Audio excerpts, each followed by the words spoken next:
என்பதற்காகத்தான் அல்லாஹ் தன்னுடைய திருமறையில் அதைத்தான் சொல்லி காட்டுகிறான். இந்த மனிதர்களையும் ஜின்களையும் எதற்காக படைத்தேன் என்று சொன்னால் என்னை வணங்குவதற்காக அன்றி வேறு எதற்காக படைக்கின்றோம். வணக்கம்னா என்ன?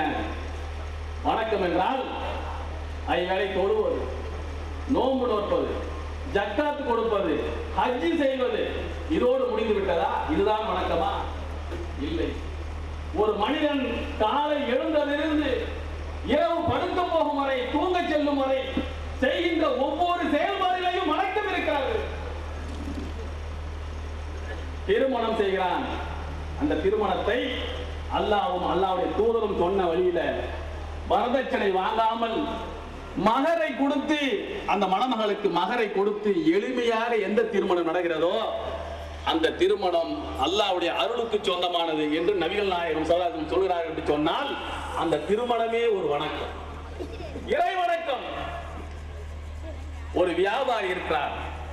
அந்த வியாபாரி நேர்மையாக நாணயமாக நடந்து கொண்டு வியாபாரம் செய்கிறார் என்று சொன்னால் அந்த வியாபாரையும் நானும் நாளைக்கு மறுமையில இப்படி இருப்போம் என்று இரண்டு விரல்களை இணைத்து நபிகள் நாயகம் ஸல்லல்லாஹு அலைஹி வஸல்லம் அவர்கள் காட்டினார்களே, என்ன அர்த்தம்?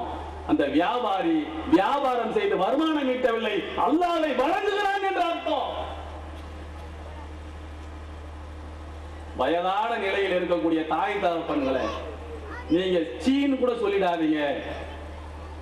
எப்படி உங்களை கஷ்டத்திலும் கஷ்டமாக பெற்றெடுத்து உங்களை சீராட்டி பாராட்டி வளர்த்து இந்த அளவுக்கு கண்ணியப்படுத்தினார்களோ அந்த பெற்றோர்கள் வயதான நிலையில் இருக்கும் போது அவர்களை சீ என்று கூட சொல்லாமல் அவர்களை நீங்கள் அரவணைத்து பாதுகாத்து போற்றினால் உங்களுக்கு சொர்க்கம் என்று நபிகள் நாயகம் ஸல்லல்லாஹு அலைஹி வஸல்லம் சொல்கிறார் என்று சொன்னால் நீ உன் தாய்க்கு உணவிடவில்லை, உன்னுடைய தந்தைக்கு உணவிடவில்லை, அவர்களை நீ பாதுகாக்கவில்லை, நீ அல்லாஹ்வை வணங்குகிறாய் என்று அர்த்தம்.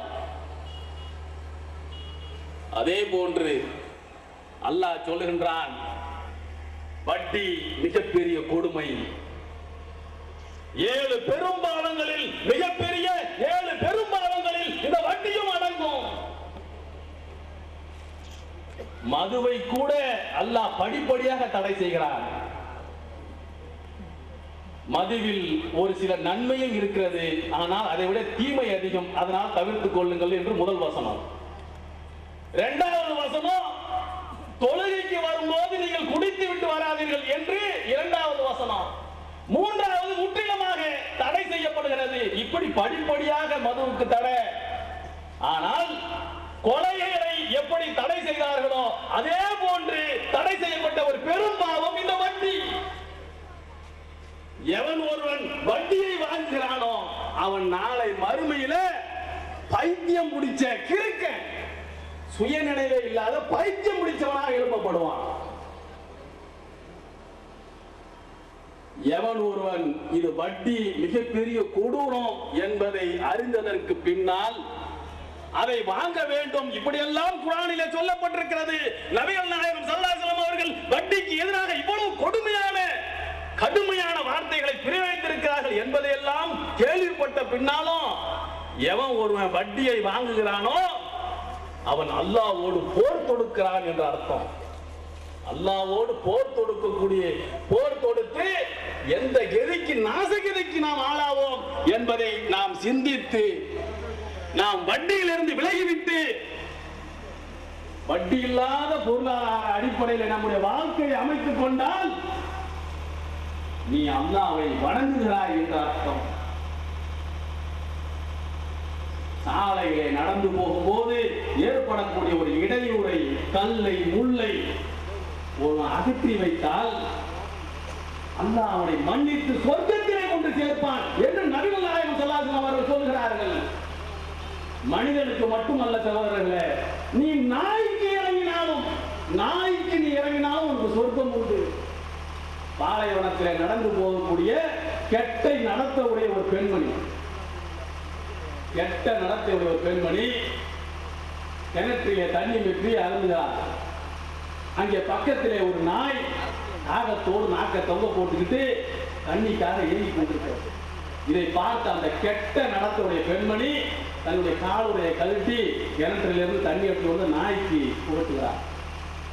இதனால் மகிழ்ச்சி அடைந்த அல்லாஹ் அவருடைய பாவங்கள் எல்லாம் மன்னிச்சு சொர்க்கத்தை சேர்த்தான் என்று நபிகள் நாயகம் ஸல்லல்லாஹு அலைஹி வஸல்லம் சொல்றார் என்று சொன்னால்,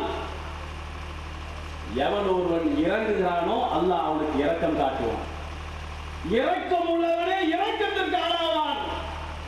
மனிதனுக்கு நீ இறங்கு, நாளைக்கு மறுமையில அந்த கடுமையான கேள்வி கணக்கை கேட்கக்கூடிய அந்த நாளில அல்லாஹ் உனக்கு லேசாக்கி உன் மேல இரக்கம் காட்டி உன் அழகா சொர்க்கத்துக்கு சேர்த்து வைப்பான் என்று நபிகள் நாயகம் ஸல்லல்லாஹு அலைஹி வஸல்லம் சொல்லிட்டாங்க.